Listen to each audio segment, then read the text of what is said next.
How to fix black screen error on MacBook.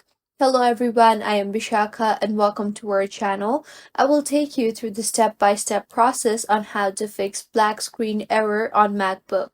Now let's get started. Firstly, check the brightness on your MacBook. Sometimes the brightness can go completely down unknowingly, so make sure the brightness is not set at its lowest. Next, restart the MacBook as it might just be having a display issue. To restart, firstly unplug all accessories and now press and hold the power button for a few seconds until your Mac powers down. Wait for some time and restart your Mac. Next, reset the system management control. To reset, shut down your Mac firstly and then unplug the power cable and then plug it again. Now press the combination of Shift, Control and Option and then the power button at the same time.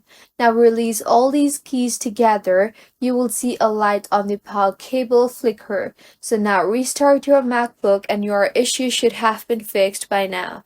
If you find this tutorial helpful, do subscribe to our channel. Thank you for staying with us until the end.